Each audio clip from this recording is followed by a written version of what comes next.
Empezamos.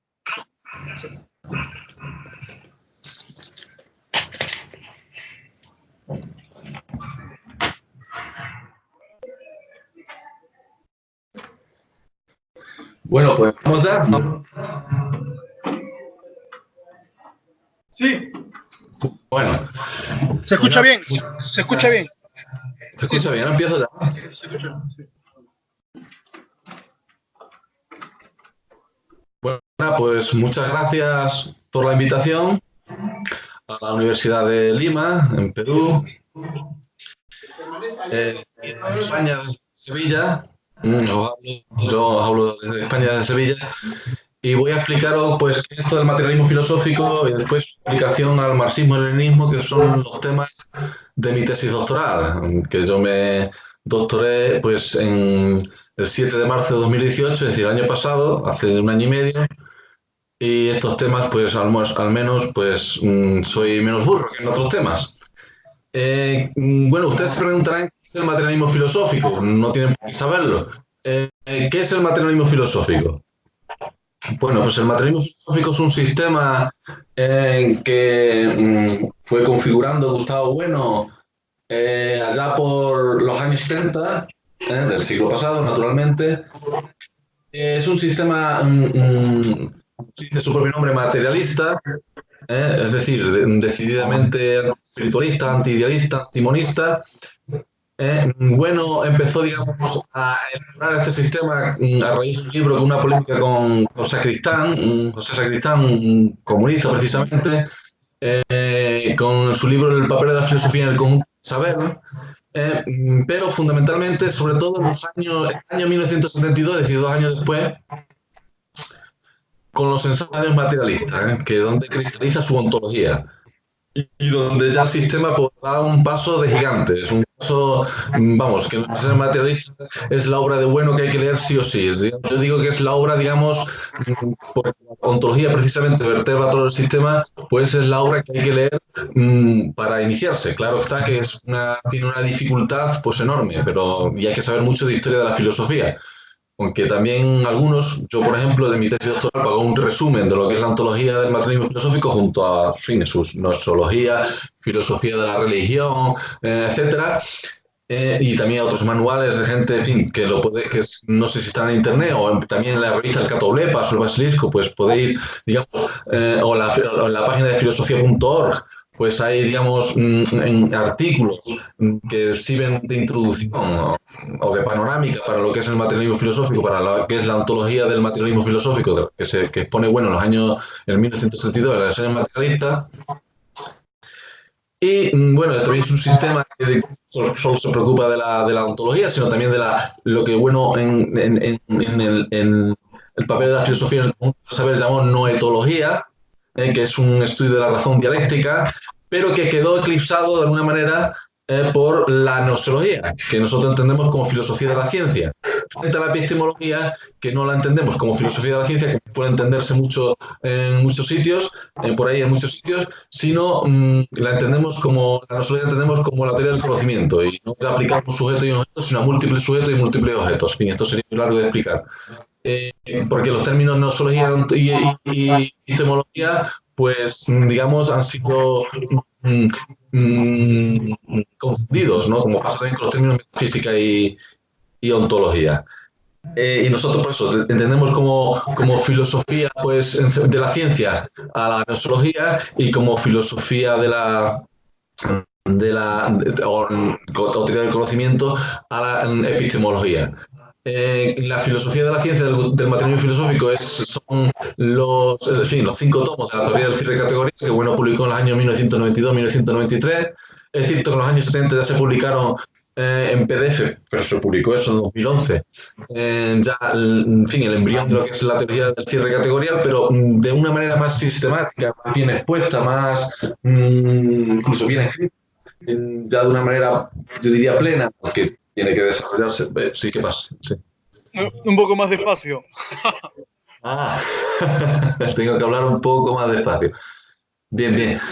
Bueno, pues esa filosofía de la ciencia, que es la teoría del cierre categorial, pues Bueno la expone de una manera más clara en los años 90.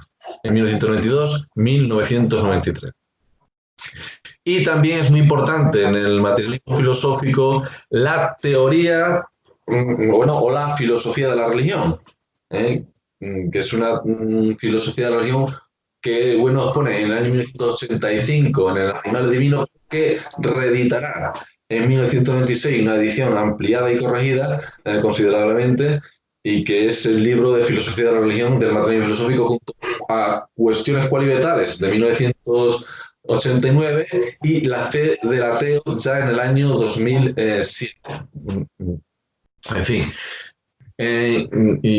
Bueno, también la teoría de la cultura, que expone en el mito de la cultura, que se publicó en 1996, pero que ha tenido muchas ediciones, la última es de 2016. Y bueno, también la filosofía de la ética, de la moral y del derecho, que es el sentido de la vida, también publicado en 1996. Este no tuvo ya más reediciones, a ver si sacan ahora las obras completas de bueno y la van publicando.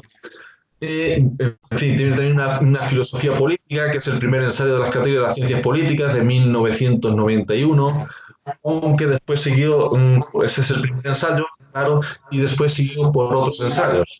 Siguió, pues, fundamentalmente con el mito de la izquierda de 2003, el mito de la derecha de 2009, el fundamentalismo democrático de 2010, bueno, también panfleto contra la democracia realmente existente de 2004, Zapatero y el pensamiento Alicia de 2006. En fin, que son libros pues, de filosofía política, de ensayos de filosofía política, en los que, bueno, pues polemiza bastante, porque la política como la filosofía pues da mucha guerra.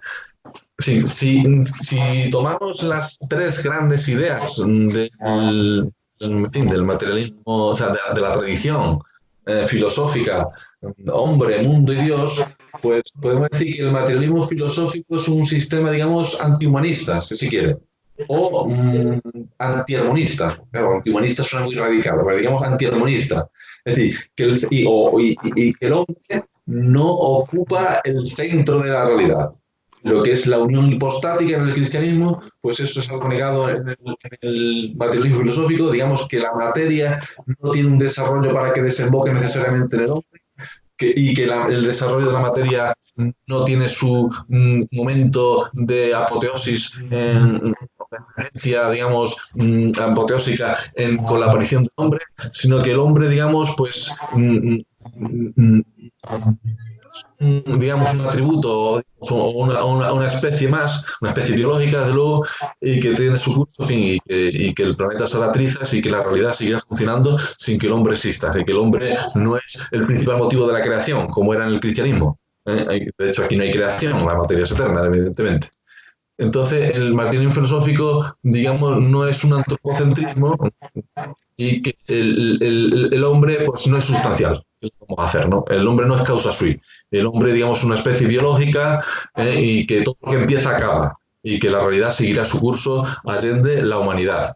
Y que tampoco podemos hablar de humanidad exactamente, sino que cuando hablamos sobre todo de historia, pues nos referimos a la historia universal, pero esta historia universal no es la historia de esa humanidad sustantificada, hipostasiada, armoniosa, en paz consigo misma, que posee las claves de su autodirección, sino que es una humanidad, digamos, pues que está distribuida por diferentes estados o imperios universales, que son los verdaderos protagonistas de la historia, aunque la historia es pues esta dialéctica de estado, esta dialéctica de imperio, codeterminada siempre con la dialéctica de clases de determinado estado.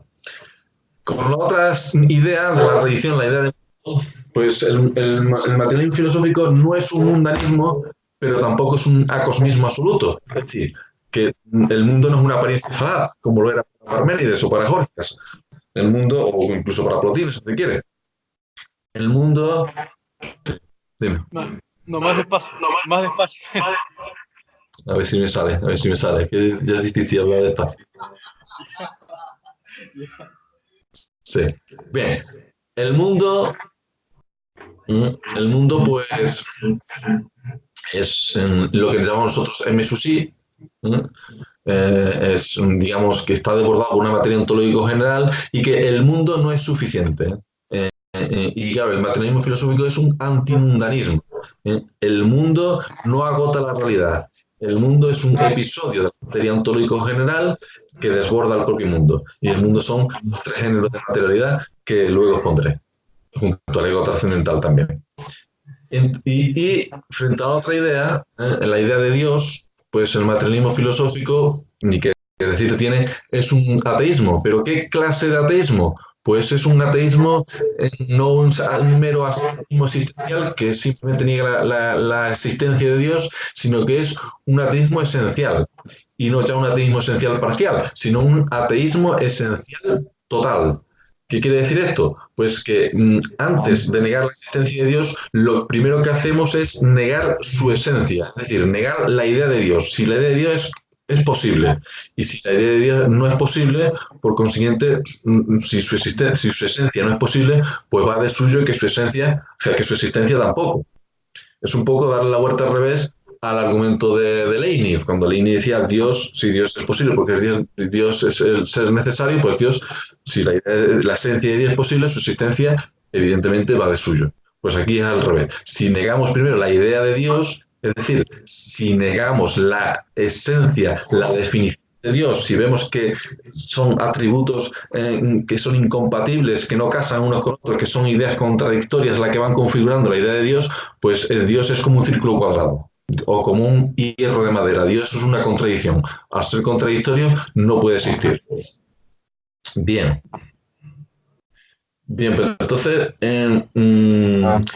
como a mi juicio, lo que verdaderamente vertebra el sistema del materialismo filosófico, y yo aconsejaría que se empezase a estudiar por ahí, ya sea leyendo directamente a Bueno, ya sea consultando manuales o de la forma que sea, yo aconsejo empezar por la ontología. Y la ontología del materialismo filosófico es una ontología antimonista. Y esto quiere decir que es pluralista. Y esto quiere decir que no es un pluralismo que se refiere a multitud de cosas, sino que es un pluralismo referido más bien a la discontinuidad. Es decir, que hay hiatos en la realidad, que hay ruptura de unas cosas con otras, que hay cosas que están conectadas con algo, pero no existe, y es algo con algo, puede darse el caso de que una cosa pues esté conectada con todas las demás. O que exista algo que esté absolutamente aislado de lo demás, que no tenga relación con nada. Esto ya lo veremos. Entonces, este pluralismo del materialismo filosófico es el que postulamos frente al monismo. Y también va suyo que no se trata de un materialismo grosero corporeísta, sino que también se admiten las realidades, otros tipos de materialidades, como son las materialidades ondulatorias, invisibles para los humanos, y materialidades psicológicas, esenciales y extramundanas, como será el caso de la materia ontológica general que desborda el mundo, porque, como decimos, el mundo no es suficiente, el mundo no agota la realidad. Fíjense lo grande que es el mundo, pues fíjense lo grande que es la realidad. Yo siempre, a mí me parece más adecuado, ¿no? Cuando hablamos de la ontología del materialismo filosófico. Ayer se subió en el canal de Nódulo Materialista una conferencia que di en Murcia el pasado lunes, el 14 de octubre, precisamente sobre este tema, sobre la ontología del materialismo filosófico. Ya si eso os dejo el enlace. Y yo siempre empiezo por los tres géneros de materialidad que configuran el mundo, que llamamos M sub I, frente a la materia ontológica general, que llamamos M, y el ego trascendental, que llamamos E. Estos tres géneros de materialidad son, digamos, disociables, pero inseparables, es decir, que no pueden existir, digamos, aisladamente. Es decir, como hemos dicho antes, no puede existir nada que esté, digamos, absolutamente aislado de todo lo demás y que no tenga que ver con nada. Y tampoco existe algo que lo conecte todo, a su vez. Estos tres géneros de materialidad son M1, M2, M3. M1 es la materia primogenérica y es la materia físico-química y biológica, si se quiere, orgánica. Digamos, M1 está dado más, de un modo más exterior que interior. ¿eh?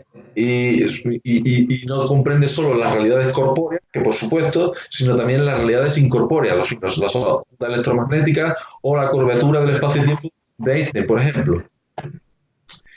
En este género de materialidad, pues, en fin, comprende todo aquello que está dado, como digo, más de manera externa que interna y más en el espacio que en el tiempo. Y espacio no en sentido geométrico, sino espacio en sentido, en fin, individual, en que se incorporan relaciones de lejanía, cercanía, desplazamiento, movimiento, cambio. Sí, estos géneros de materialidad, pues ya lo digo, son fundamentalmente estos cuerpos. El cuerpo, digamos, tiene un privilegio neozoológico, es una materia prima neozoológica porque partimos de los cuerpos y de los cuerpos nos remontamos a materialidades incorpóreas, pero estas materialidades incorpóreas también forman parte del campo o del objeto de M1. Mm, Entonces, pues cualquier objeto material extenso, aunque M1 hay que reconocer que no es una materia extensa sustancialista en el sentido cartesiano, ni es una materia grosera, sino que, como digo, comprende realidades incorpóreas, realidades invisibles. El segundo realidad, esto lo voy a decir todo muy rápido, intentaré decirlo hablar lentamente para que sea inteligible, pero lo que voy a poner yo es un resumen de un resumen de un resumen. En fin, el segundo género de materialidad, digo, es M2, la materia segundo genérica, que está dada más bien de manera interna más que de manera externa. Está bien más bien dado en el tiempo más que en el espacio. Y tiempo entendido como relaciones de antes, ahora y después. Este género de materialidad pues, corresponde a las materialidades psíquicas, a las materialidades interiores, lo que pueden ser deseos, sensaciones anestésicas, dolores, en fin, toda sensación, digamos, que está en el estuche epidérmico, está en la concavidad de un sujeto orgánico, de un sujeto corpóreo, claro, porque M2 no puede existir al margen del cuerpo humano. O bueno, del cuerpo humano o del cuerpo animal, porque también los animales tienen interioridad, también los animales tienen M2. No somos partidarios del automatismo de las bestias, como ya no lo es prácticamente nadie, sino como ha demostrado el darwinismo en el siglo XIX y la etología en el siglo XX, los animales tienen sensibilidad e inteligencia, de alguna manera, diferente a la humana, pero bueno, la tiene. Incluso hay antropólogos que dicen que tienen cultura, pero en fin.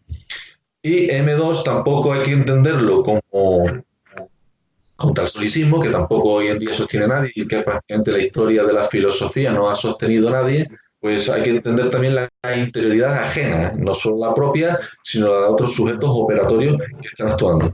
Y esto del sujeto operatorio es muy interesante porque claro, es una razón quirúrgica, no una razón metaquirúrgica o espiritualista, que sería un M2 separado del cuerpo, que esa es la idea de espíritu de forma separada o de sustancia simple. Nosotros pensamos que M2 siempre tiene que estar encarnado en un cuerpo, es decir, el materialismo es la postura que postula la condición corpórea de todo viviente, frente al espiritualismo que postula, digamos, la posibilidad de vivientes incorpóreos. Entonces, el segundo género de materialidad siempre está ligado a M1, es decir, al cuerpo, en el caso de los vivientes. Claro, ustedes dirán, bueno, M1 comprende toda esa galaxia, toda esa extensión del universo, todo ese espacio, y M2, porque la astrología, digamos, es algo que todavía no ha demostrado el objeto de su existencia, solo sabemos que hay vida en la Tierra, no sabemos si hay vida en otros planetas, puede haberla, no lo negamos, no lo sabemos, pero la extensión, digamos, de M1 es mucho más abrumadora que la de M2, que solo que sepamos se da en el planeta Tierra. Bien, eso es así. El tercer género de materialidad sería la materia tercigenérica, M3. Y aquí, digamos, están comprendidos, digamos, lo que son las realidades, las ideas, las esencias, los conceptos, digamos, conceptos, incluso las matemáticas, la lógica. M3, digamos, no está ni dado ni en el espacio ni en el tiempo sin que queramos decir que esto esté fuera del espacio y del tiempo, tales como espacio proyectivo arreglado, rectas paralelas, conjunto infinito de números primos, lengua de Saussure, en fin, el imperativo categórico como regla moral, son, digamos, ideas que el mismo Platón ha hablado también de las ideas que no están, digamos, que son acrónicas y atópicas. Bertrand Russell, explicando en fin, en la teoría de las ideas de Platón, se refería cuando decía Bertrand Russell, por mucha habilidad que tengamos a la hora de trazar el compás, no obtendremos el círculo perfecto porque la realidad corpórea es virtuosa. Pero ese círculo perfecto es lo que nosotros entendemos como M3. Que no es una realidad, digamos, no es una esencia metacósmica, hiperuránica, supraceleste, que está más allá del espacio y del tiempo y que baja ese espacio y tiempo para encarnarse en los bultos, en los cuerpos de las almas, que son afines a la idea de Platón, sino que ese M3 surge de la dialéctica de M1 y de M2. Que es algo, digamos, que está en el mismo mundo, que M1 y M2 y M3 precisamente configuran el mundo aspectabilis, el mundo que somos capaces en el que nos movemos, en el que vivimos, en el que moriremos algún día. Y estos tres géneros de matriz, pues eso, es el mundo. Pero como dije al principio, el mundo no agota la realidad. El mundo es, digamos, un episodio de lo que llamamos materia ontológico general, que desborda el mundo, que es materia trascendental, porque no se agota en ninguno de los tres géneros de materialidad. Estos tres géneros de materialidad que forman el mundo, que es M sub I, está incluido en la materia ontológica general. Es decir, que la materia ontológica general es lo que es el mundo y lo que está más allá del mundo. Claro, aquí distinguimos en un espacio, en dos bloques o dos materia ontológico general y la materia ontológico especial, es decir, ontología general y ontología especial. Esto ya son ideas, digamos, que están en la tradición filosófica y que no es algo que bueno se haya inventado y sacado de la manga. Son cosas que, en fin, que vienen pues incubándose desde Platón mismamente. En Platón él hablaba de los cuerpos, que era una apariencia, aunque no es una apariencia tan falaz como después sería en el neoplatonismo, que la materia es un cadáver fermentado y sería una especie de no ser.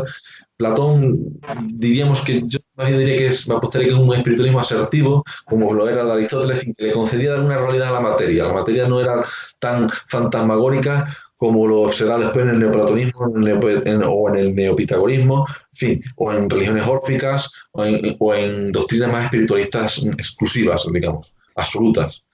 Y Platón hablaba de esos cuerpos, ¿no? Que están o las sombras de la caverna, ¿no? La pistis y la casilla y la pistis, pero también hablaba Platón del alma. Entonces el alma es M2, que es afín a las ideas y las ideas son M3.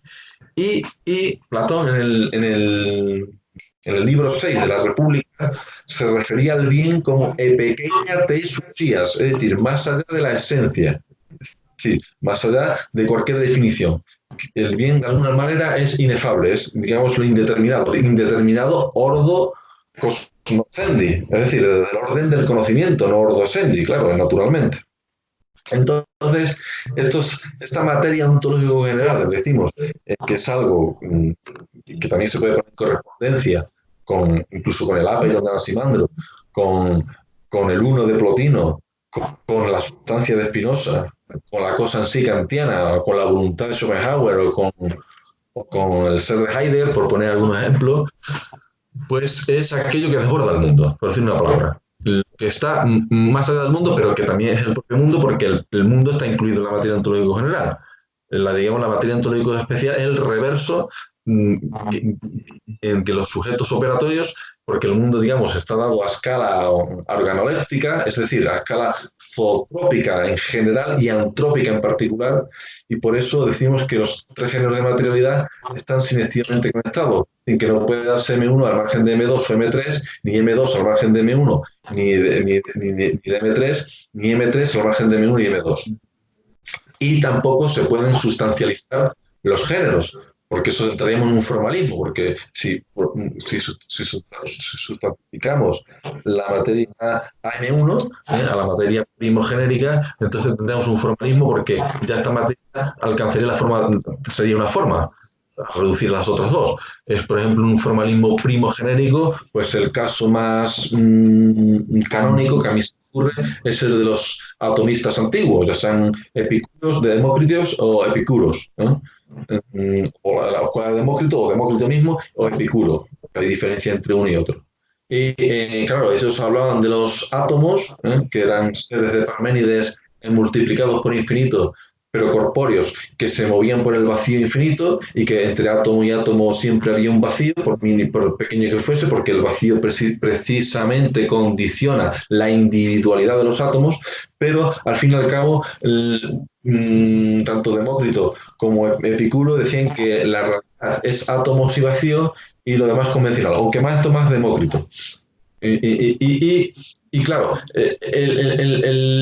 los átomos y el vacío agotan la realidad, lo demás es combinación de lo mismo.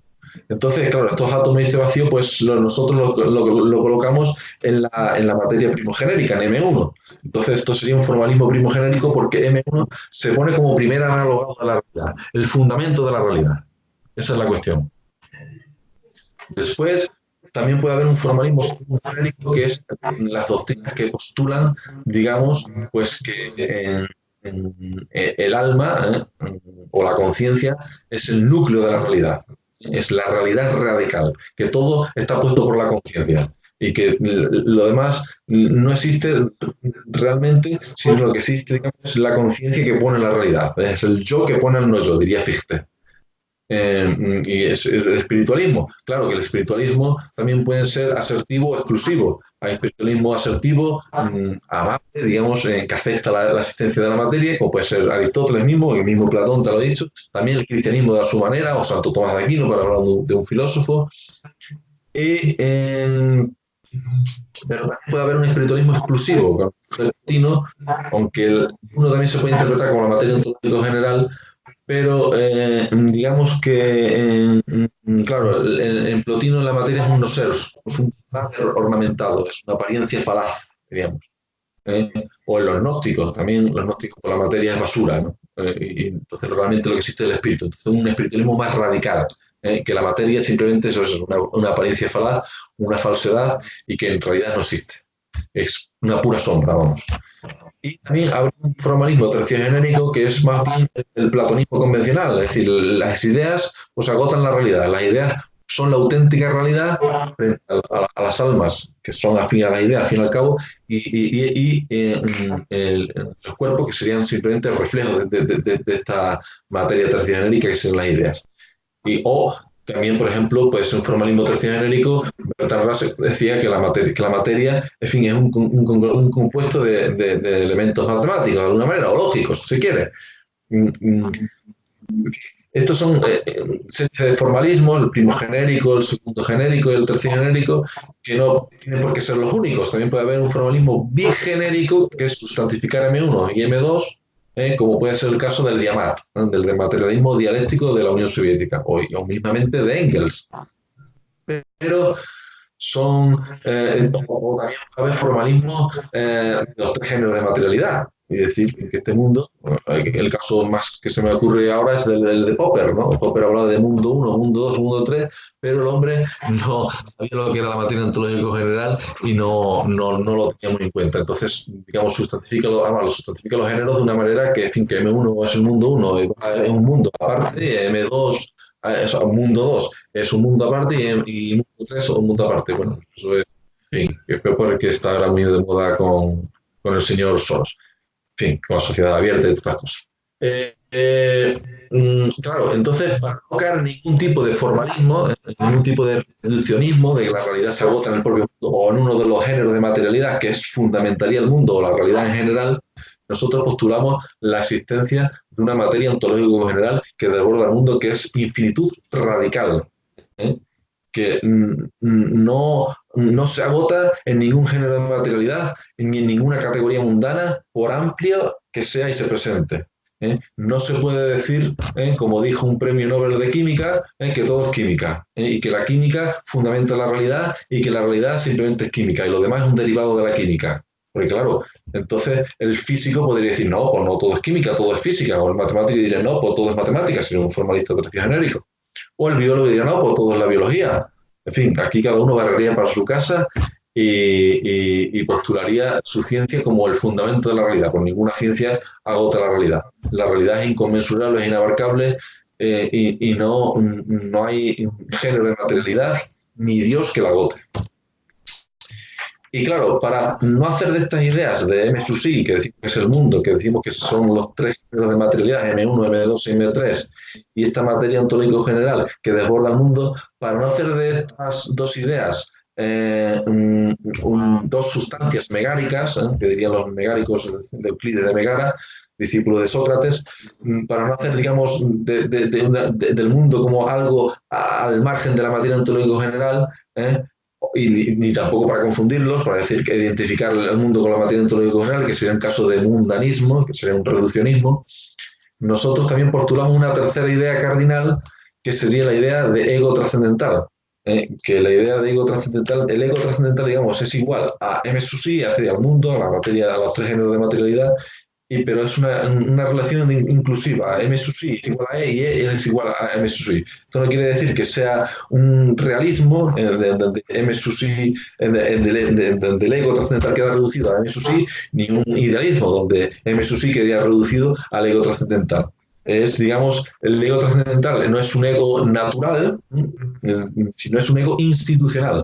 Y aquí está, digamos, la diferencia entre los hombres y los animales, que el materialismo filosófico define al hombre como no ya como el animal racional, que decía Aristóteles, no ya como el hombre, como el animal cultural, que dicen los antropólogos, sino como el animal institucional y ceremonioso, que son las instituciones y las ceremonias, digamos, la diferencia específica, o diferencia específica entrecomillado, que hay entre los hombres y los animales. Y que este ego trascendental, decimos, no es un ego, no entendemos ya como un ego categorial, es ya un ego gramatical, jurídico, psicológico, que lo damos por supuesto, sino hablamos de un ego trascendental que puede interpretarse como un ego metafísico, un ego teológico o un ego ontológico. Nosotros, como más buenos materialistas, postulamos que ese ego es un ego ontológico. Y es la conciencia filosófica que permite el regresus sus géneros de materialidad a la materia ontológico general. Pero para no hacer a la materia ontológico general una idea abstracta, aislada, metafísica, por tanto, pues una vez que hemos regresado a ella, tenemos que progresar al mundo para racionalizar los fenómenos, que diría Platón. Es un poco parecido también al esquema de la caverna platónica, cuando se sale de la caverna, pero se retorna a la misma. Es decir, se hace el regresus crítico hacia una vez que hemos triturado todas las morfologías mundanas, pero de esa pluralidad de la materia ontológica general tenemos que progresar a la pluralidad del mundo.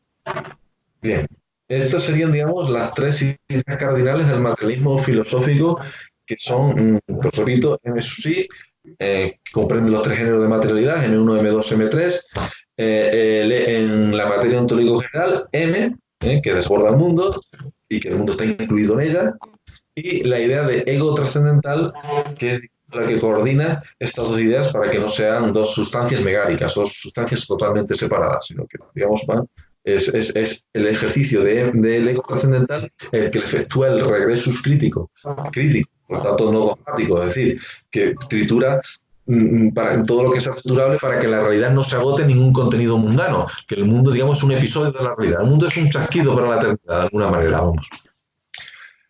Y otra idea bastante interesante y que precisamente Gustavo Bueno toma de Platón es la idea de ego, o sea, de simploqué.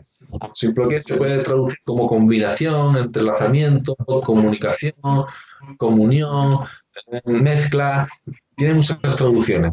El principio de simploqué lo expone Platón en el Sofista, uno de los diálogos de Vejez, de vejez no en el sentido peyorativo, sino de vejez porque el hombre ya tenía sus años, pero quiere decir que, en fin, bastante maduro, ¿no? Platón ya, incluso que con el término simploqué, que él no lo utiliza de una manera técnica, no es un tecnicismo Platón, ya desde el materialismo filosófico sí lo pone como tecnicismo, y que ni siquiera acuñó Platón, que sepamos, o que yo sepa, lo acuñó Demócrito, para hablar de la combinación de los átomos en el vacío, la simploqué de los átomos a través del vacío. Y esta idea de Simploqué, pues, de alguna manera redefine Platón, este término, Platón te está redefiniendo lo que es su teoría de la idea. Y el principio de Simploqué se rige por lo siguiente. Y atención porque es importante. Si nada estuviese conectado con nada, y si nada tuviese relación con nada, y si nada estuviese vinculado con nada, y si nada estuviese entrelazado con nada, es decir, si existiesen cosas absolutamente aisladas en el universo, entonces no podríamos conocer nada. Si no hay relaciones, si no hay conexiones, si no hay entrelazamientos, si no hay vínculos, pues esto creo que lo entiende todo el mundo. Nada, de hecho, el mundo no existiría. No hay conexiones, pero no existe el mundo. Ahora bien, y quizás esto sea más difícil de entender, si todo estuviese conectado con todo, o si todo estuviese relacionado con todo, si todo estuviese vinculado con todo, entrelazado con todo, entonces tampoco podremos conocer nada. Hace falta un principio de discontinuidad que está en la estructura misma de nuestra razón y de la realidad en general. Simploqué supone, por tanto, comunicación parcial y, por lo tanto, incomunicación parcial. No hay un modo, por decirlo, en el universo que conecte con todas las cosas que hay en el universo, ¿no? O en la realidad en general, si se quiere. Pero tampoco existe nada que esté absolutamente aislado, que esté solo con el solo, que sería el uno de Plotino, decía Plotino. Entonces, el principio de Simploqué es importante para el discurso, decía el mismo Platón, claro, porque si a la hora de llevar a cabo un discurso, pues tenemos que saber combinar las palabras. Lo mismo decía para el músico, ¿no? Es músico quien sabe componer las notas y no es músico quien no sabe componer las notas. Entonces, claro, ya en la propia racionalidad, pues la Simploqué tiene que fluir de alguna manera para que sea inteligible. Si yo empiezo aquí a decir caca, burro, pedo, cagallo, kipis, y decir palabras inconexas, pues no habría discurso. Entonces el discurso se pone en una Simploqué, digamos que todo está, no todo está relacionado con todo, pero tampoco todo está desvinculado de todo. En fin, claro, con la Simploqué es también muy importante para la teoría de la ciencia del materialismo filosófico, es decir, la filosofía de la ciencia, la teoría del cierre categorial. Porque en nosotros, frente a Kant, que hablaba de la isla del conocimiento, o la isla del conocimiento científico, si se quiere, donde había pues un océano insondable, una sola isla donde hay un océano insondable, donde a veces en cuando van apareciendo nieblas o hielos glaciares que aparentan la verdad, pero es la verdad al fin y al cabo es para Kant, pues decía que era una ilusión, ¿eh? Una ilusión trascendental, él hablaba de la objetividad más que de la verdad. Nosotros, a esta imagen de una isla que está, digamos, metamétricamente, decimos, más allá de las partes, conectada o vinculada a un océano insondable, nosotros preferimos hablar de un archipiélago. Un archipiélago donde las relaciones no serían metaaméricas más las partes, sino serían diaméricas, a través de las partes. Entonces, de las ciencias, por eso hablamos de las ciencias en plural, pues están compuestas por este archipiélago, o son este archipiélago, donde no todas las categorías están conectadas con todas, ni tampoco puede darse una categoría absolutamente aislada. Y nosotros hablamos que decimos categorías como ciencia, dándole la vuelta a Aristóteles, que decía que hay tantas ciencias como categorías, de las 10 tablas de categorías que Aristóteles habla en su categoría, en la metafísica.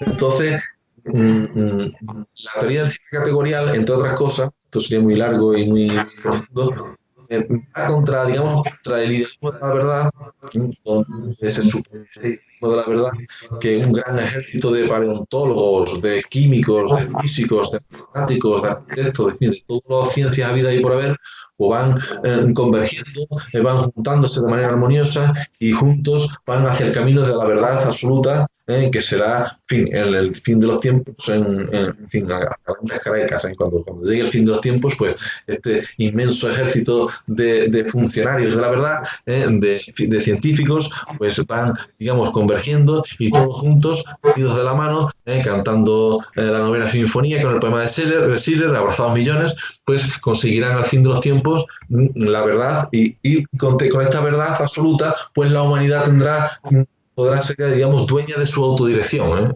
y será, en fin, la felicidad, lo que llamamos también el mito de la felicidad. Pero este idealismo de la verdad, pues choca contra lo que llamamos idealismo de la verdad o monismo de la verdad, se puede entender así, y que choca contra el materialismo de la verdad o pluralismo de la verdad. Es más, la verdad, porque ser un valor económico,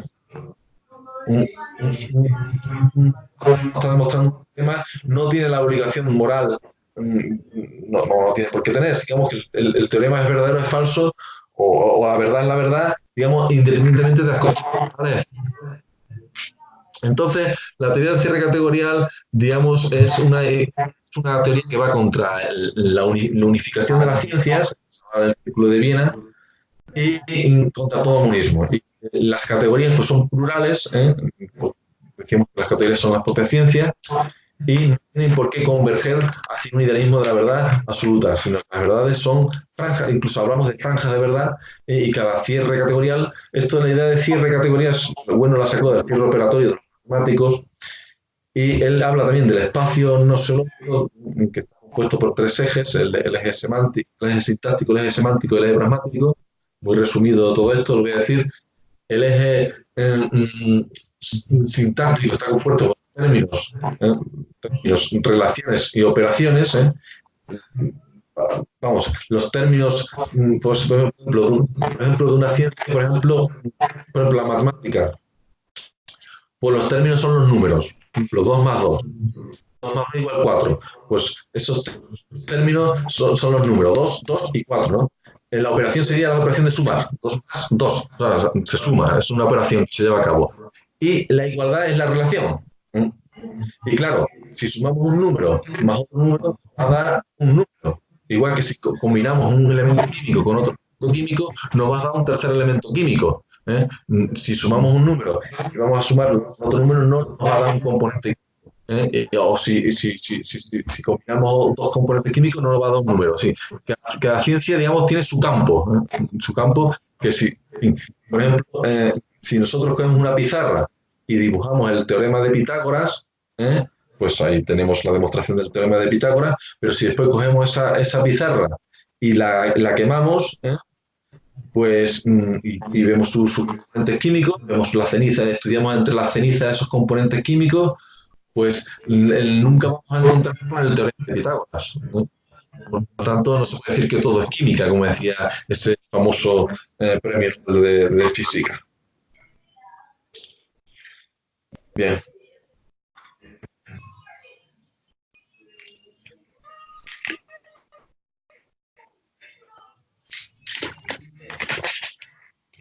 La teoría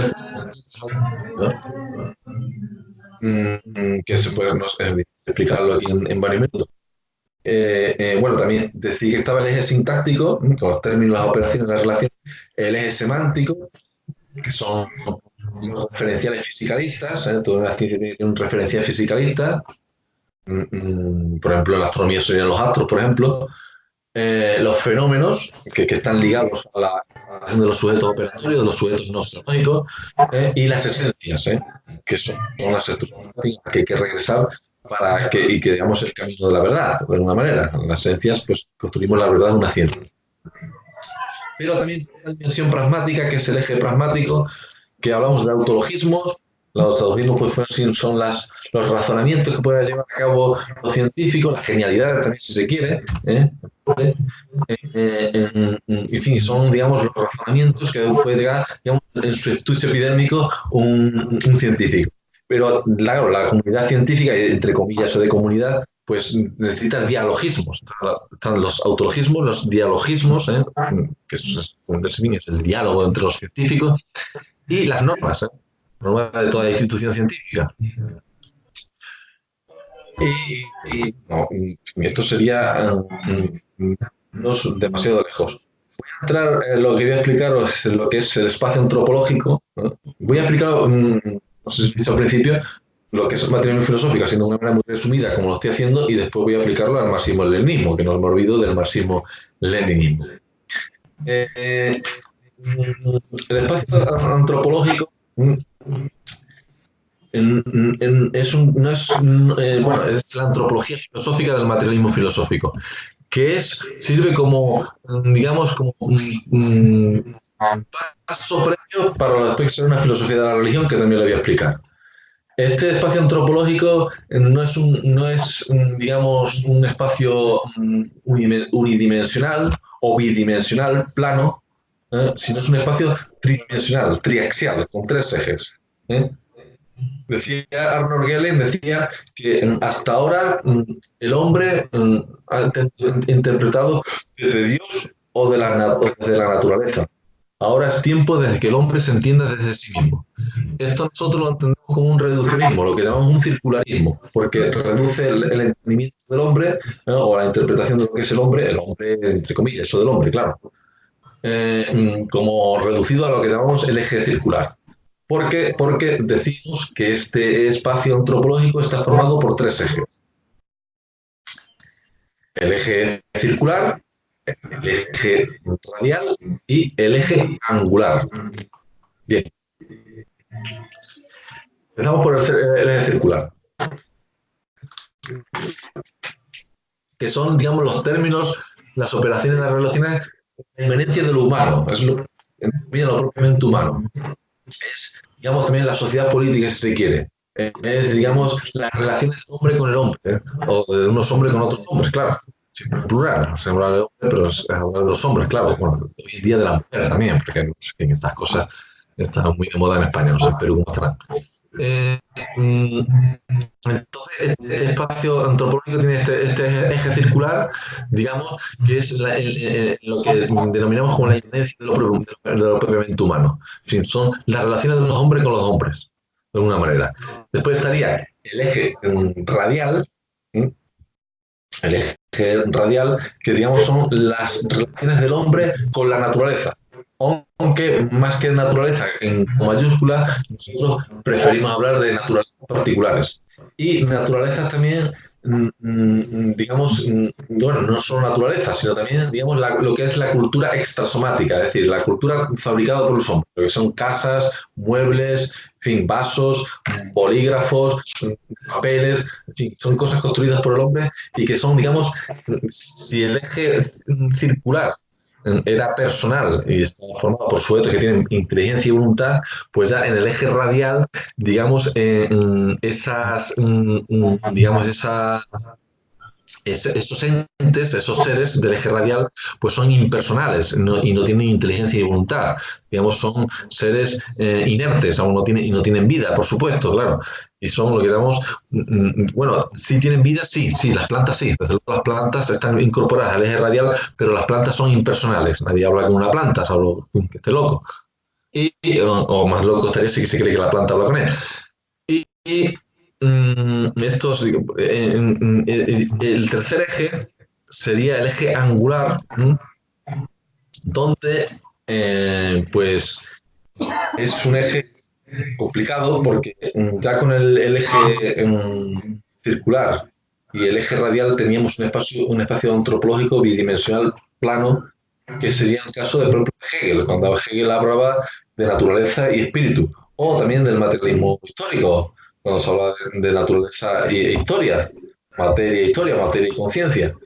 Nosotros, sobre todo por lo que tiene que ver con las cuestiones de la teoría de la religión, de la filosofía de la religión, pues incluimos un tercer eje, que es el eje angular. Y en el eje angular se sitúan, digamos, en seres que no son cosas, no son objetos, no son naturaleza impersonal, tampoco son plantas, y que tampoco son hombres, no son humanos, y que poseen algo así como inteligencia y voluntad. Y estos seres, pues, y aquí entro ya lo que es la filosofía de la religión, estos seres pues, serían, digamos, lo que denominamos el núcleo de la religión, es decir, el principio de la religión. ¿Dónde empieza la religión? Pues empieza con estos seres que están situados en el eje angular y que, como digo, son seres que tienen inteligencia y voluntad, es decir, que son seres vivos y que no son seres, digamos, totalmente desprovistos de personalidad, sino que son personiformes, de una manera. Tienen, digamos, inteligencia y voluntad, y no es como una planta, que sí tiene vida, efectivamente, aunque está en el eje radial, que es impersonal. Y como, igual que los objetos de la cultura extrasomática, que ya son seres inertes, pero que son, digamos, totalmente impersonales, pues, evidentemente, pero estos seres del eje angular son, digamos, seres que ni son propiamente humanos, ni son plantas, pero, digamos, son seres vivos con inteligencia y voluntad y son corpóreos. ¿Eh? Porque, claro, si la religión, si cabe religación con estos seres, religación en el sentido de las estancia, de religare, de crear una cosa ligada con la otra, claro que hay asimetría porque hay un ser superior respecto a que es el ser adorado o temido o venerado frente a un ser inferior que sería el hombre, porque claro, solo los hombres tienen religión, los animales, digamos, no tienen religión, los otros seres no tienen religión, o Dios no tiene religión, ¿a quién le rezaría Dios? Pues estos seres del eje angular, digo, son, digamos, el fundamento de la religión, el núcleo de la religión. Hablamos de núcleo, porque entendemos la religión como una esencia genérica. Una esencia genérica quiere decir una esencia que tiene núcleo, curso y cuerpo. No es una esencia metafísica, abstracta, ni nada de eso, o sustancialista, si se quiere, sino es una esencia, digamos, una esencia genérica con este núcleo, con un curso y con un cuerpo. Y el núcleo de la religión está en estos seres del eje angular. ¿Son los ángeles? No, los ángeles no pueden ser porque los ángeles son espíritus puros y de espíritus puros no sabemos nada. Y desde una filosofía materialista, insisto, siempre postulamos la condición corpórea de todo viviente. Y los ángeles son espíritus puros. Los ángeles, los arcángeles, los querubines, los serafines, los tronos, los principados, las dominaciones, y la corte celestial y Dios mismo. Bueno, y el Hijo, y el Espíritu Santo, claro. Entonces estos seres no pueden ser estos seres nucleares de la religión, estos seres que colocamos en el eje angular, porque son espíritus puros. Y de espíritus puros, el materialismo ni existe ni puede existir, son imposibles. Su esencia implica su inexistencia. Su esencia no es propiamente una esencia, es una idea equivocada, es una idea imposible, incompatible de unos atributos con otros, no encajan. Digamos, estos seres tampoco pueden ser los extraterrestres, porque los extraterrestres, los extraterrestres, pues, de momento todo lo que relaciona con los extraterrestres que nos visitan, que vienen aquí a la Tierra con sus espaciales, pues es ciencia ficción. Y es más, esto ya es peor, es teoría de la conspiración. Esto es más, no solo ciencia ficción, sino encima teoría de la conspiración, que si los Anunnaki, que si los reptilianos, que si nos dominan, que si no nos dominan, en fin. Ahora bien, desde el materialismo filosófico negamos, digamos que suspendemos los juicios de vivientes en otros planetas extraterrestres, de lo que llamamos animales no linneanos, es decir, que no están en la taxonomía del Linneo. Y son animales vivir en otros planetas, bueno, animales, sí, bueno, incluso pueden ser plantas, o pueden ser microbios, o pueden ser vida microscópica, en fin. Vida en otros planetas, no sabemos si las hay o no las hay.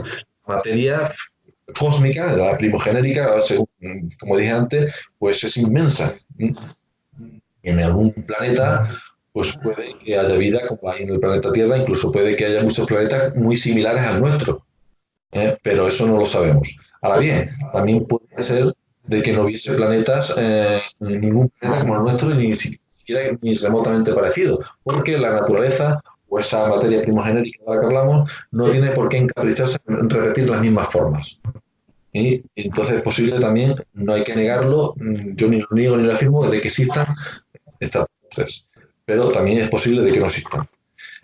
Parafraseando a Protágoras, cuando hablaba refería a los dioses, se podría decir que sobre los extraterrestres no sabemos si existen o no existen porque corta es la vida humana y muy profundo es el problema. Y a no ser que vengan con naves espaciales y nos demuestren su existencia, pues yo suspendo. Es más, si viniesen también con naves espaciales, también suspendería el juicio porque creería que es una teoría de la conspiración. Pero en fin.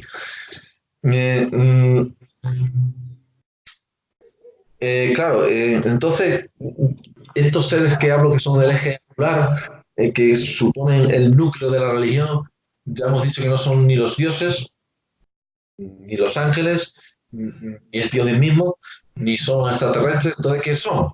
¿Y que fundamentan la religión? ¿Quiénes son estos seres? Estos seres luminosos, ¿eh? Son seres luminosos. ¿Qué es el numen? Pues un numen es un ser vultuoso, es decir, que tiene cuerpo orgánico, ¿eh? Y que tiene ojos. Eso es muy importante, ¿eh? Tiene ojos, ¿eh? Que mira, ¿eh? Y que mira al hombre, que es el hombre, digamos que es el hombre es el animal religioso. Entonces, ¿quiénes son estos númenes que decimos que situamos en el eje angular del espacio antropológico? Pues, y que fundamentan la religión, que es el núcleo de la religión. Pues las mayores pruebas están en la escuela de Lascaux en Francia, de Chauvet, o de Altamira aquí mismo en España, donde vemos en las cavernas retratados pues, a tigres con dientes de sables, a bisontes, a mamús, a osos, a caballos, en fin, a animales que es, digamos, a los que estaban relegados los hombres primitivos, entre comillas, o de hombres primitivos, o los protohombres, y que, pues, digamos, esta era lo que llamamos religión primaria. Es la religión primaria y es una religión real, es una religión materialista, no es una alucinación, porque el numen existe, el tigre con dientes de sables aparecía, o aparecía el oso. Ahora bien, claro, era tal el terror, vamos, aparece un oso, pues imagínate, es tal el terror que, claro, si una vez se te aparece el oso, ya crees que se te va a aparecer siempre. Entonces ya lo que pasa es que empiezas a alucinar. A mí mismo me ha pasado. Yo, por ejemplo, tengo terror a los reptiles en general. Me consta todo lo que se arrastre, incluido las salamanquesas o las lagartijas que no pican y no hacen nada. Incluso son buenas porque se comen a los mosquitos y te limpian la casa. Pero uno no lo puede evitar. Entonces, yo una vez, os cuento la anécdota, se me había colado una en mi casa y claro, tenía pavor y claro, entonces estaba dormido, tenía la luz apagada y yo empecé a ver la lagartija a oscuras, pero se veía perfectamente, incluso se veía hasta las uñas y en los dientes y se le veían los ojos y se veía todo porque se veía cómo se arrastraba por la pared, iba andando, iba andando, iba andando, iba andando, iba andando, enciendo la luz y allí no había nada. Y hostia. Entonces, claro, comprendí, digo, esta es la manera de los hombres primitivos, los protohombres, podrían alucinar del susto que se le varía cuando se le aparece un tigre con dientes de sable. Fíjate ya, un tigre con dientes de sable, una lagartija, pues, hombre, uno es cobarde un poco, pero en fin, hay que reconocerlo. También hay un gesto de valor y de coraje en reconocer que uno es un cobarde, pero en fin. Entonces, mmm, esta, digamos, esta alucinación pues, da pie a lo que llamamos también religiones secundarias, que ya una vez que se domestican a los animales y que estos animales, pues, pues estos animales que están retratados en las cuevas de las cavernas, pues pasan a la bóveda celeste del zodíaco. Zodíaco, viene, en fin, osa mayor, osa menor, el escorpio, en fin, vienen, digamos, con nombres de animales, ¿no? De alguna manera. Y que son, digamos, religiones ya una vez que se acaba también la megafauna del Pleistoceno, pues que se domestican esos animales y que han desaparecido también los grandes animales de la megafauna del mamut, por ejemplo, se extingue, y, en fin, empiezan los hombres a domesticar los animales. Y esta la prueba de esta religión secundaria, que procede de la religión primaria, al fin y al cabo, porque todavía las formas de los animales, sí, empieza el antropomorfismo, pero también es zoomorfismo, porque incluso se mezclan, incluso también mismamente en el cristianismo, está la paloma, ¿no? El Espíritu Santo, ¿no? O los ángeles que mismamente tienen alas como los pájaros, ¿no? Y las religiones secundarias son religiones de los dioses, del politeísmo, de una palabra, y son las religiones del delirio, ¿eh? Y son las religiones a las que se enfrentan los filósofos griegos.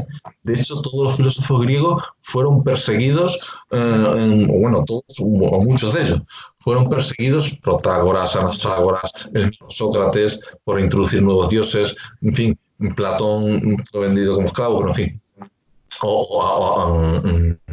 Aristóteles tuvo que huir de la ciudad para que no se cometiese otro atentado contra la filosofía, según él mismo decía. Y claro, estas religiones secundarias nosotros las denominamos las religiones del delirio, las religiones de los dioses, de Zeus, en fin, de todos los dioses, de Poseidón, en fin, de Neptuno, de todos los dioses del panteón, y dioses griegos y romanos, y bueno, y también hindúes en fin, y de otras religiones.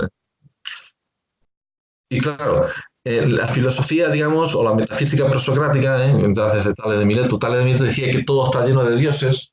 Claro, si todo está lleno de dioses, entonces nada en concreto es Dios. Es como decir todos somos magníficos. Entonces, si todos somos magníficos, nadie es magnífico. Claro, a decir que todo está lleno de dioses, aunque decía que el agua era el arjé, era el fundamento de la realidad, pues es metafísico, sería un formalismo primogenérico. Pues digamos, al decir que todo está lleno de dioses, es atentar contra dioses, porque claro, tan divino es el agua o tan divino es cualquier objeto como Zeus, ¿no? Entonces ya es digamos, un principio ya de ateísmo. Ateísmo, ateísmo, claro, ateísmo respecto a los dioses del politeísmo, un ateísmo, digamos, terciario contra las religiones secundarias, porque después de las religiones secundarias vienen las religiones, digamos, terciarias, que son las religiones propiamente más vinculadas con la filosofía.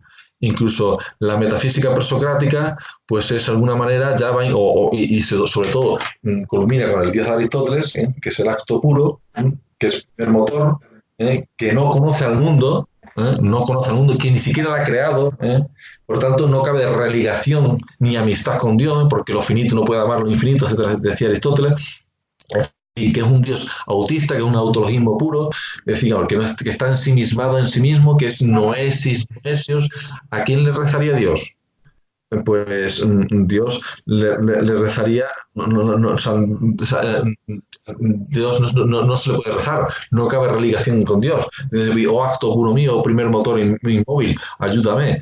Es un Dios, digamos, despreocupado del asunto del mundo, es un Dios evidentemente abstracto, filosófico, es un Dios ateo prácticamente, no es un Dios materialista porque es acto puro, está exento de toda materia, es primer motor inmóvil, es decir, no hay materia que se mueva por ahí, no hay materia ni siquiera tercia genérica ni segundo genérica, sino es más bien el acto puro se podía poner en correspondencia con más bien con la materia ontológico general, aunque no es materia ontológico general, que evidentemente ni siquiera la materia prima de Aristóteles es materia ontológico general, porque la materia prima está desbordada por el acto puro, y claro, no es materia trascendental, como si es el caso de la materia ontológico general. Pero en fin. Entonces, las religiones terciarias, pues es, digamos, el fin de la religión. Y ya es la antesala del ateísmo. Antesala del ateísmo que también está precedida por lo que llamamos el proceso de inversión teológica. Si Dios es aquello de lo que se hablaba, es decir, un Dios trascendente, un Dios fuera del mundo, pues con el proceso de inversión teológica, un proceso de siglos, a partir sobre todo del siglo XV, siglo XVI, siglo XVII, con Giordano Bruno, con Nicolás de Cusa, con Descartes, con Leibniz, con Spinoza, en fin, con Malebranche, todo esto, y que a mi juicio, digamos, culmina en Hegel. Digamos que ya no se trata de un Dios trascendente, un Dios, digamos, un esquema vertical que va de arriba abajo, sino es un Dios, digamos, inmanente, es un Dios, digamos, más bien de antes y después. Un Dios, a Hegel una vez le preguntaron, ¿Dios existe? No, todavía no existirá. Existirá cuando se realice en la propia historia universal. Hegel, como bien se sabe, pues habla de la historia universal y dice la historia empieza en Persia, después coge la antorcha de la universidad, toma el relevo Grecia, en Grecia pasa a Roma los reinos sucesores de Carlomagno, en fin, los reinos cristianos de Europa, etcétera, etcétera.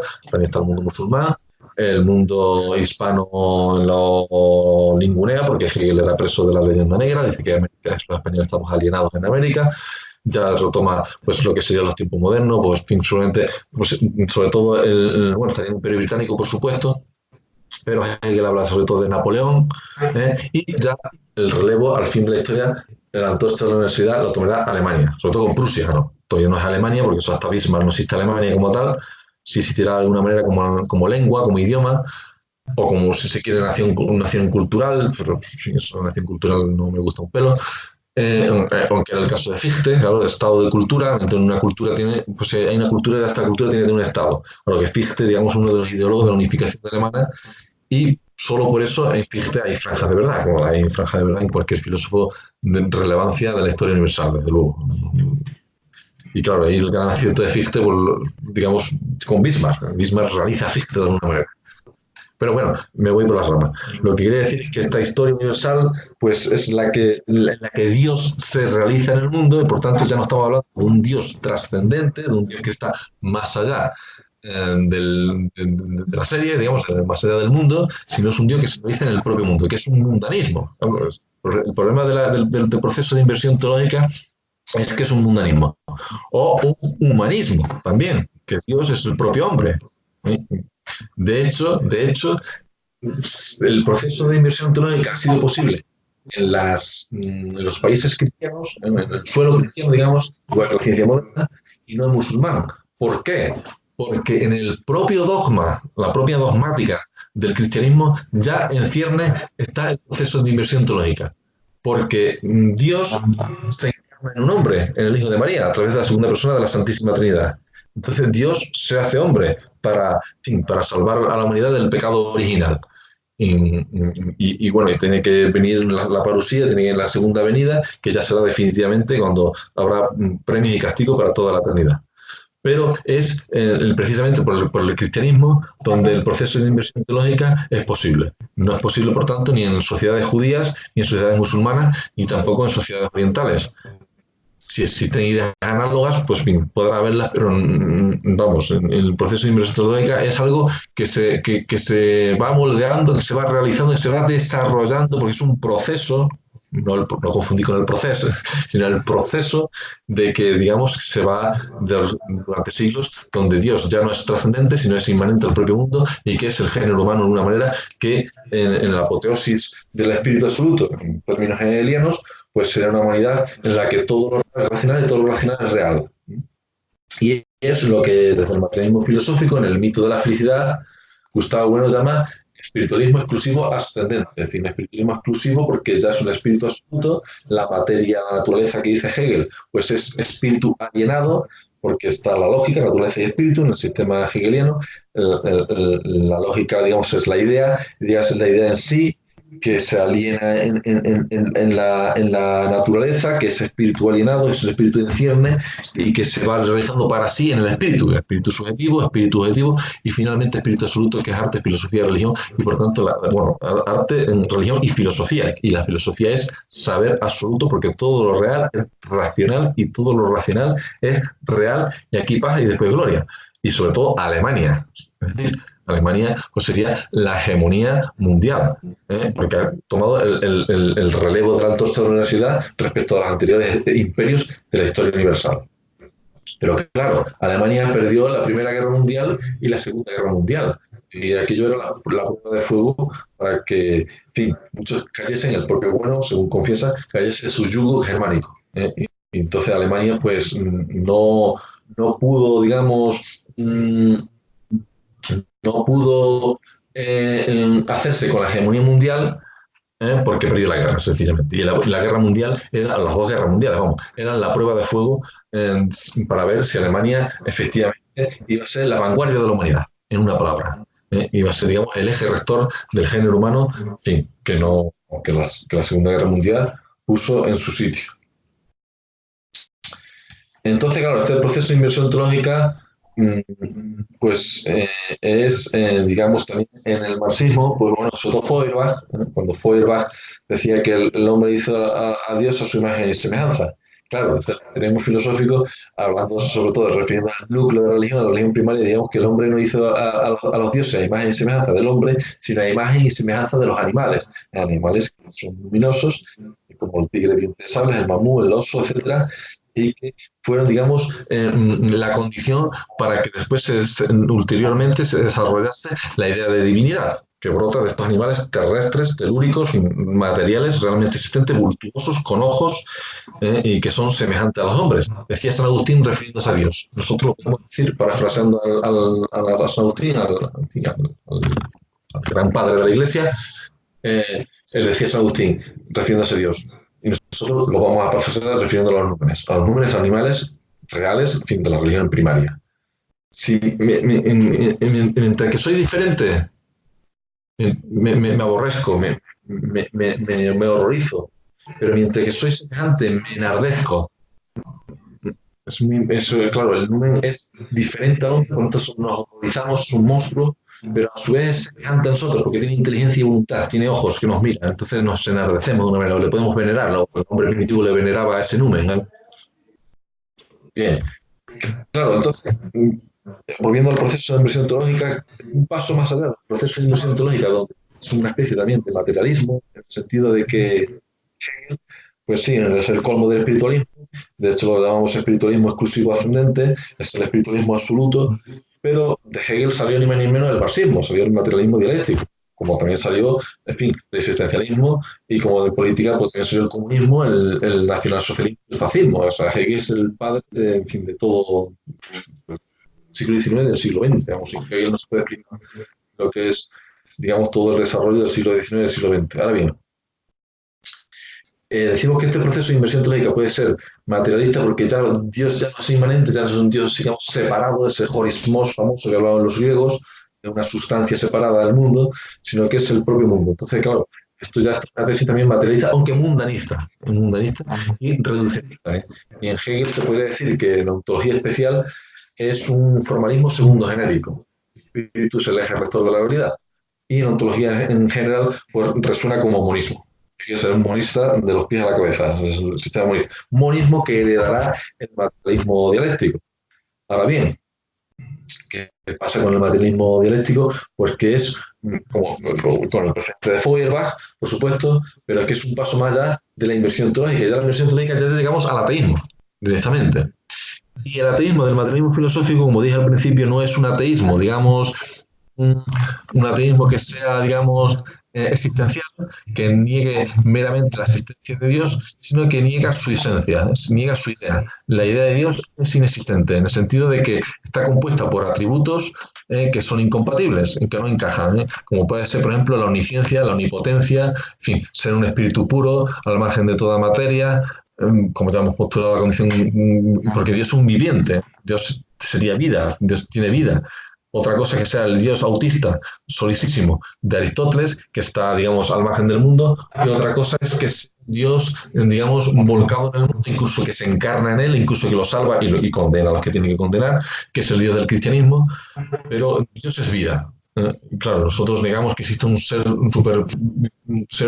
omnisciente, ya por el principio del simple lo que hablamos antes del principio simple que, si todo estuviese conectado con todo, no podíamos hacer nada, era en Dios, digamos, al ser omnisciente, incluso omnipotente, pues todo está conectado con todo. Al menos en la conciencia de Dios, todo está conectado con todo y Dios conoce hasta lo que hay debajo, en fin, de esta mesa, incluso lo más insignificante, pues Dios lo conoce. Y si hubiese algo que se fuese insignificante, por muy insignificante que sea, que Dios no conoce, entonces ya destruimos la omnipotencia o la omnisciencia divina. Entonces, todo el cono de luz donde se proyecta su conocimiento tiene que verse todo absolutamente. Entonces, por el principio de simploquemismo y por la inconmensurabilidad de los tres géneros de materialidad y el regresus crítico que hacemos a la materia ontológica en general, pues ahí negamos a Dios. Dios se puede negar de muchas maneras, pero sobre todo es a través del argumento ontológico, un punto del revés. El argumento, o en el sentido modal, sobre todo de Leibniz. Lo dije antes, Leibniz decía, claro, Leibniz sospechó de una manera. La idea de Dios tiene que ser posible, porque si la idea de Dios es imposible, Dios no existe. Por tanto, la idea de Dios es posible, porque Dios es ser necesario. Por tanto, es de suyo que existe. Claro, si nosotros decimos que está compuesto por atributos que son incompatibles, que no encajan, que forman una especie de círculo cuadrado o de hierro de madera donde es ininteligible, pues Dios no existe, ni puede existir. Claro, que es que ni existe ni puede existir. Bien. Bueno, yo creo que con esto, lo que es el materialismo filosófico, va bien. Para una introducción, en fin, yo invito a vosotros en Perú que visitéis las páginas de filosofía.org, de El Catoblepas, la revista antes era mensual, ahora es de 4 en 4 meses, que se publica en nódulo.org, y también El Basilisco.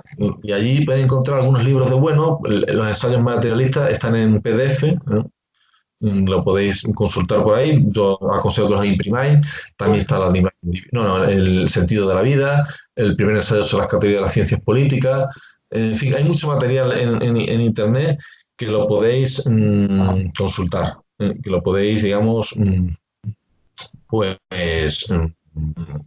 sí, navegando, pues yo aconsejo encarecidamente que podáis informaros. Yo, humildemente, mi tesis doctoral, pues hago un resumen de 120 páginas sobre el sistema. No todo el sistema, no todo el sistema, pero sí casi, bueno, casi todo no tampoco, pero de una manera amplia, en fin, lo que es la ontología, la nootología, la epistemología, la nosología, el espacio antropológico, en fin, la filosofía de sí, la antropología filosófica, la filosofía de la religión y también la filosofía política. No toco temas, por ejemplo, de la filosofía de la ética y de la moral y del derecho, que es el sentido de la vida.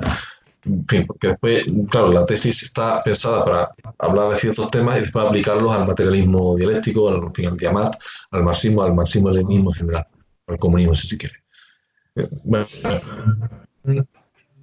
y precisamente hablando de esta aplicación que yo intento llevar a cabo, bueno, pues yo lo que procuro es explicar al marxismo-leninismo desde las coordenadas del materialismo filosófico. Claro, entonces el marxismo yo no lo entiendo como algo de actualidad, aunque teóricamente puede estar de mucha actualidad, porque tiene muchos congresos, hay muchos libros, hay muchas historias, hay muchas conferencias, se puede hablar del marxismo, pero como en tantas políticas, hombre, poniendo China, sí, China es una cosa muy rara. China, el otro día, es un enigma guardado en un secreto, envuelto en un misterio. China, si acaso el marxismo lo que ha servido precisamente para iluminar lo que sea China, digamos, para que nos dé luz de lo que aquello, ¿eh? Y lo que hizo con Rusia. También. El marxismo, digamos, nos alumbró desde nuestras categorías occidentales, pues, a entender lo que es aquel mundo tan lejano, bueno, aquellos países tan lejanos, aquellos continentes tan lejanos. Y bueno, y lo digamos para vosotros. Entonces el marxismo lo entendemos, o el marxismo-leninismo lo entendemos como un clásico. ¿Eh? A la altura, pues, de Platón, de Aristóteles, de Santo Tomás, de Spinoza, de que ustedes quieran. Y es un clásico de la filosofía, porque Marx eminentemente es un filósofo. Sí, era economista también, pero era un filósofo. Entonces lo que aquí nosotros procuramos es llevar a cabo una historia de la filosofía filosófica, es decir, no una historia de la filosofía meramente doxográfica o filológica, no simplemente como pueden encontrar en cualquier manual muy buenos, como yo que sé, puede ser el de Copleton, el de Avellano, el de Reale, cualquier manual, que son, digamos, historias de la filosofía filológica que no están interpretadas desde ningún sistema. Nosotros cuando hablamos de historia de la filosofía filosófica, hablamos de una historia de la filosofía interpretada de un sistema determinado, es decir, tomando partido. ¿Mm? Porque hay que tomar partido por una filosofía o por otra. Bien. No pasa nada. Bueno, sí, sigo, ¿no? Sí, bien. Entonces, la filosofía del materialismo filosófico pues trata, digamos, de recubrir, ¿no? de entender, ¿no? No es ni de justificar el marxismo, el comunismo, su realidad política, cultural, filosófica en toda su dimensión. No tratamos, digamos, de condenarlo, ni de tampoco de gloriarnos con él, de justificarlo, sino simplemente de entenderlo. Como diría Spinoza, ni reír ni llorar, entender, que no es poco. Entonces, bien, el tema de la Unión Soviética y de Marx, la cuestión es que nosotros pensamos que sin la Unión Soviética, si no se llevaba a cabo la Revolución de Octubre, el 5 de octubre de 1917 en el calendario juliano, el 7 de noviembre en el calendario gregoriano, si no se hubiese llevado a cabo esa revolución, pues Marx se hubiese dado a otra escala, o hubiese tenido otra repercusión. Esto es su ucronía, por supuesto, no podemos saberlo. Ahora bien, también hay que tener en cuenta que si se lleva a cabo la Revolución de Octubre en nombre de Marx, más o menos inspirado en su doctrina, bueno, pues si Marx tuvo la suficiente potencia para que un país, un imperio, el país más grande del mundo, que era Rusia, pues como digo, de alguna manera tuviese influencia en su doctrina, pues Marx ya tenía suficiente potencia. Eso hay que reconocerlo. Pero si se llevado a cabo, pues digamos, Marx sería a día de hoy un personaje para eruditos. Sería, digamos, un filósofo pues alemán o un economista muy interesante, todo lo que se quiera, pero no con el potencial que tuvo gracias a la Unión Soviética, gracias a Moscú, gracias a la propaganda, y no ni siquiera lo dirigido peyorativo, sino a la propaganda que, en fin, que en la extensión de los textos de mar, las editoriales, las revistas, y toda la doctrina que pudo divulgar la Unión Soviética y los países satélites y sus aliados gracias a que hicieron la revolución. En fin, si no hubiese llevado a cabo ninguna revolución comunista, entonces el marxismo pues, sería una cosa así para, como digo, para eruditos y para gente muy especializada. Sería como, yo sé, como Moses Hess, o como Wilhelm Wendling, o como, incluso como Feuerbach, incluso como Max Stirner, en fin, gente que se conoce, incluso que estos tienen fama precisamente por el marxismo, de la Unión Soviética. Entonces, y nosotros entendemos el marxismo como, es decir, la Unión Soviética, la transformación del imperio de los zares, el imperio soviético, como un imperio generador. Y aquí, claro, el materialismo filosófico, imperios generadores e imperios depredadores. El imperio depredador pues simplemente trata de poner factorías, no trata de civilizar o de elevar a las colonias a la altura de la metrópoli, porque se da esta distinción de asimetría entre metrópolis y colonias, y que simplemente trata, pues, digamos, de tolerar, precisamente tolera las culturas, o puede tolerarlas de alguna manera, las culturas de esos territorios que va conquistando, pero simplemente utiliza esos territorios para extraer esa materia prima que consigue en esos territorios y exportarlas a la metrópoli. Y entonces hay una simetría entre la metrópoli es muy civilizada, o en fin, civilizada, pero la civilización, pues salvo en unos casos, como es el caso del Imperio Británico, el imperio depredador por antonomasia, el imperio más sanguinario de la historia, no sé qué ustedes que es la Unión Soviética y los nazis, el Imperio Británico. Eh, pues, por ejemplo, en el caso de la India, sí, pusieron el ferrocarril, pero bueno, en la India, por ejemplo, hubo tres grandes hambrunas, o cuatro grandes hambrunas, si contamos la última de Bengala en la Segunda Guerra Mundial. Cuatro grandes hambrunas que entre una hambruna y otra pues terminaron con 30 millones de muertos. O sea, una cosa brutalidad. Uy, si hubiese hecho el Imperio Español. Uy, si hubiese hecho el Imperio Español. Pero en fin. Entonces estos imperios depredadores no, digamos, no elevan, digamos, a esos territorios conquistados y a esa gente conquistada, en fin, a esa gente que vive en esos territorios, a las condiciones de la metrópolis. Por eso digo que hay una simetría entre metrópolis y colonias, que no es el caso del imperio generador, que ya no hay esa simetría, ya no hay, y propiamente no hay esa distinción entre metrópolis y colonias, sino que lo que intenta el imperio generador pues, es elevar a esas gentes y esos territorios, pues, digamos, replicar lo que es el país de origen del imperio, el estado de origen del imperio, replicarlo en esos territorios, de una manera, incorporarlos a la civilización, civilizarlo en una manera. Como ejemplo de imperio depredador, pues he dicho el imperio británico o el imperio holandés, o también, bueno, y el nacionalsocialismo, en el caso del nacionalsocialismo son solo, bueno, nacionalsocialismo quiere decir imperio alemán, pero sobre todo en el caso de la época del nacionalsocialismo son solo 12 años, entonces como fueron de guerras, pues claro, no hubo tiempo después, eso son ucronías. Si Alemania hubiese ganado la guerra, si el imperio generado el imperio depredador, bueno, son ucronías. La cuestión es que fue depredador porque fue la guerra, entonces claro, si la guerra pues solo hubo destrucción, no hubo de construir ni de edificar nada. Solo hay que leer las memorias, las conversaciones privadas de Hitler, en donde los planes, al menos para el territorio del este, el Lebensraum, comprendía pues la Europa del Este y la Unión Soviética, pues los planes eran eminentemente de un imperio depredador, era, digamos,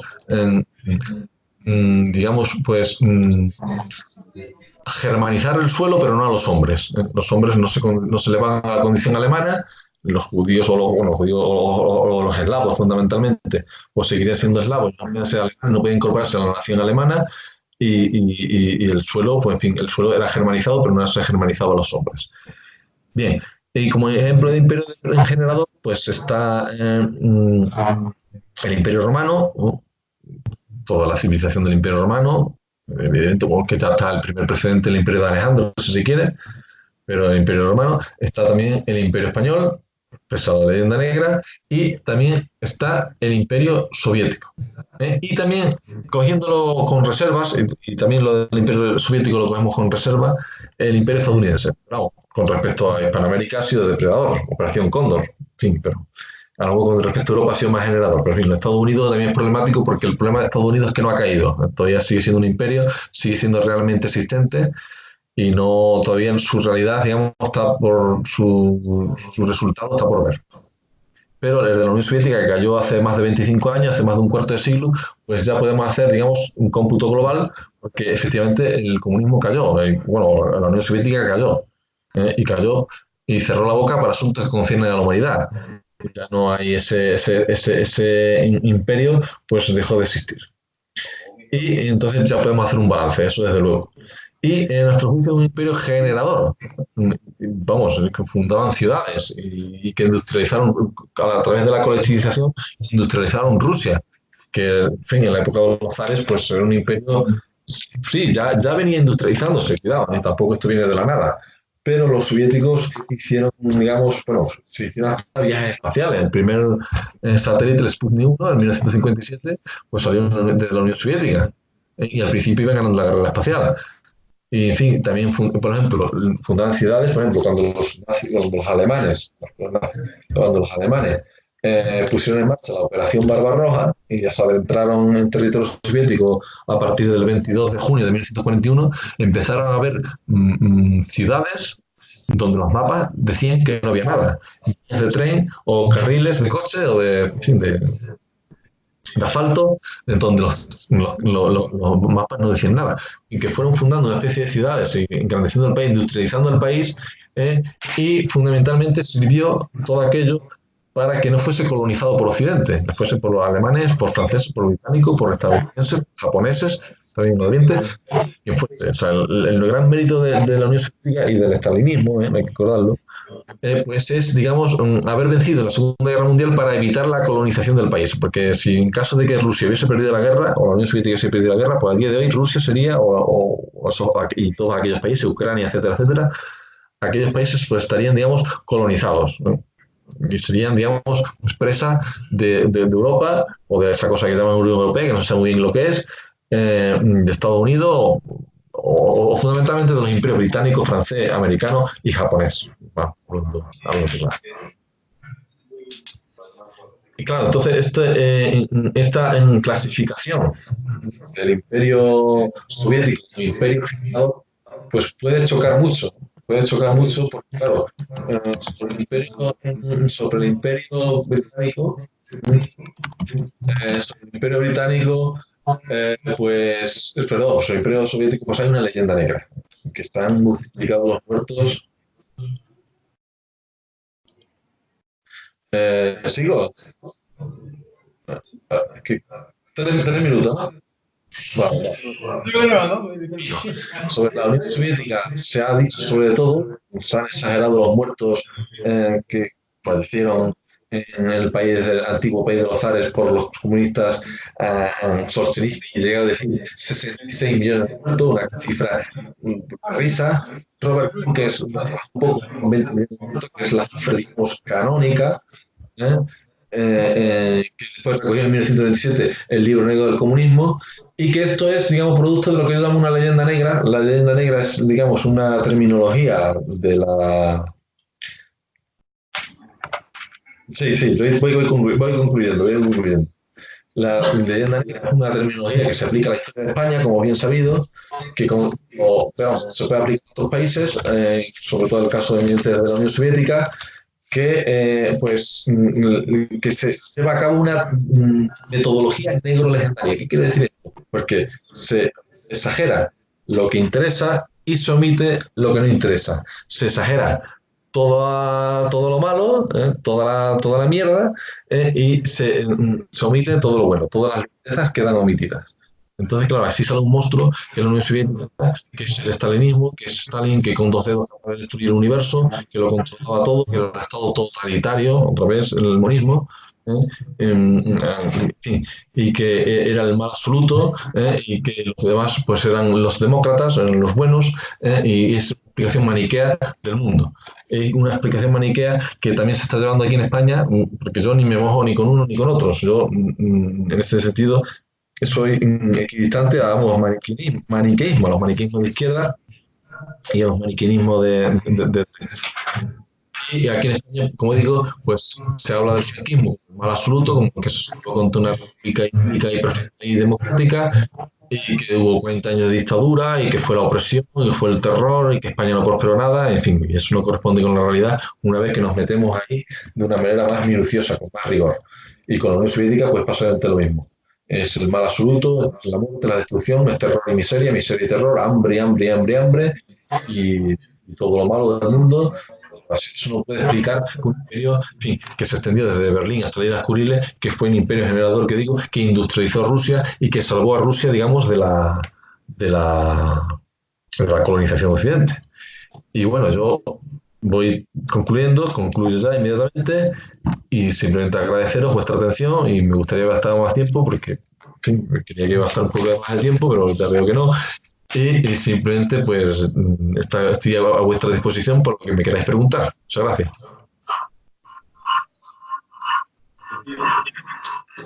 Ok. Sí, por las preguntas.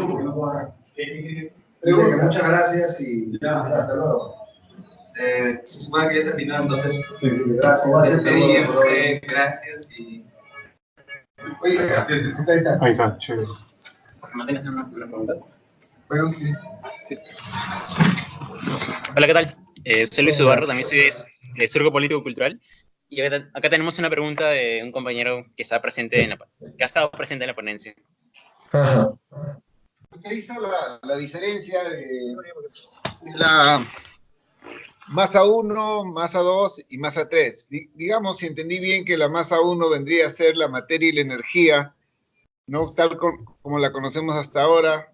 La masa 2 vendría a ser prácticamente, no sé si las conductas o las psicologías que están dentro de las conductas, y la masa tercera serían los entes formales, ¿no es cierto? Entonces,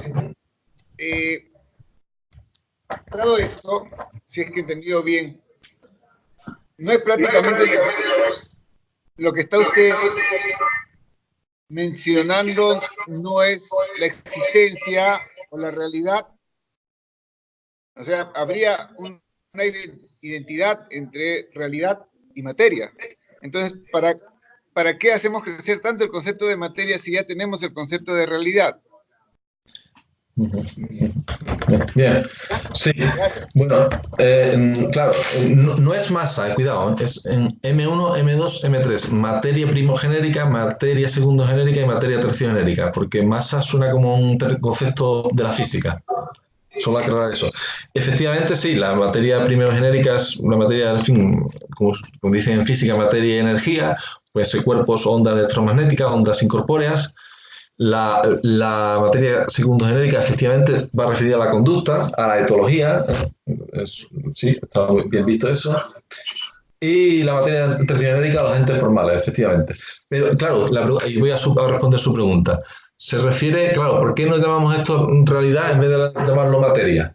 Bien, porque realidad suena a res, ya decía Descartes, res cogitan, res extensa y res infinita.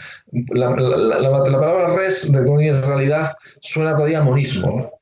Nosotros preferimos hablar de materia, frente a la idea de realidad y la idea de ser. Preferimos hablar de la idea de materia, porque la materia, y además esto está en toda la tradición de la filosofía, siempre implica pluralidad, partes extrapartes. Y porque somos pluralistas, precisamente preferimos la terminología de materia antes que la de la realidad y de ser, que tienen todavía connotaciones monistas, incluso espiritualistas.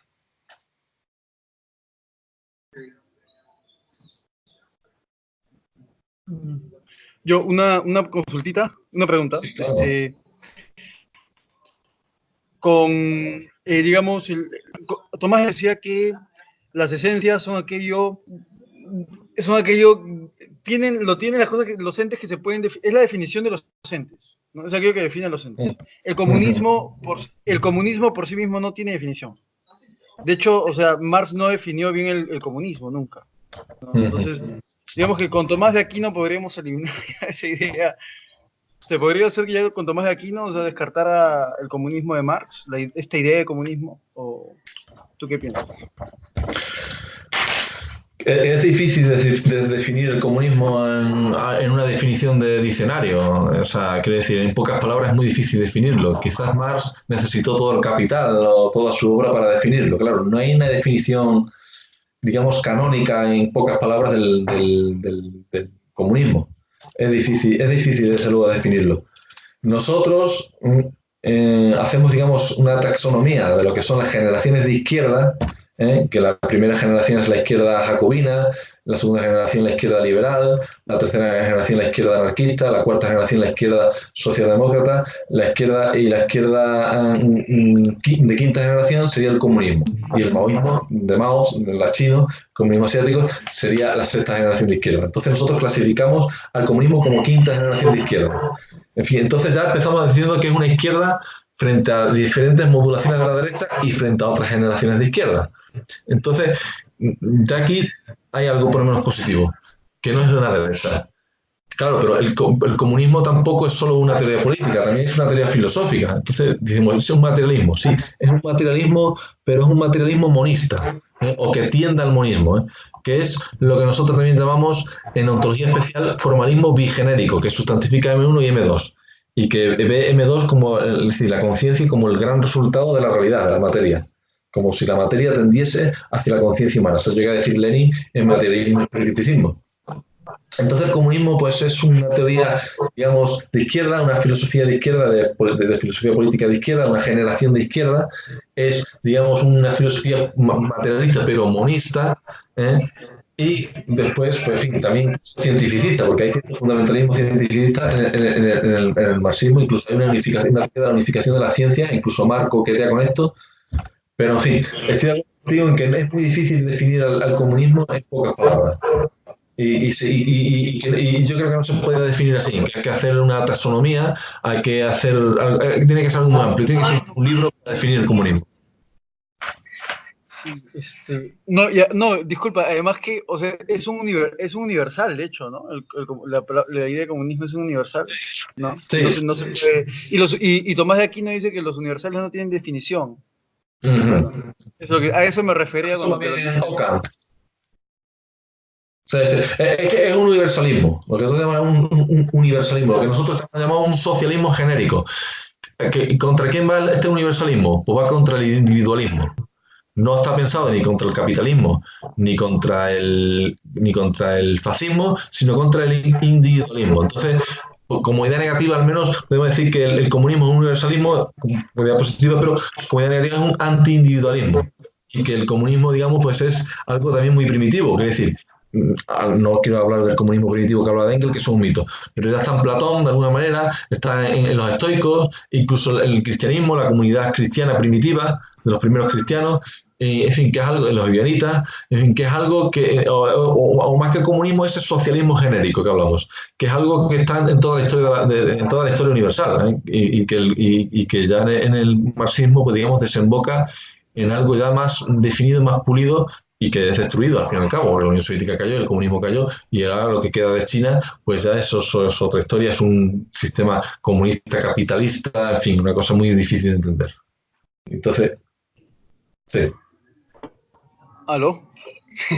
Sí. Un fuerte aplauso, por favor, que nos escuche. Gracias.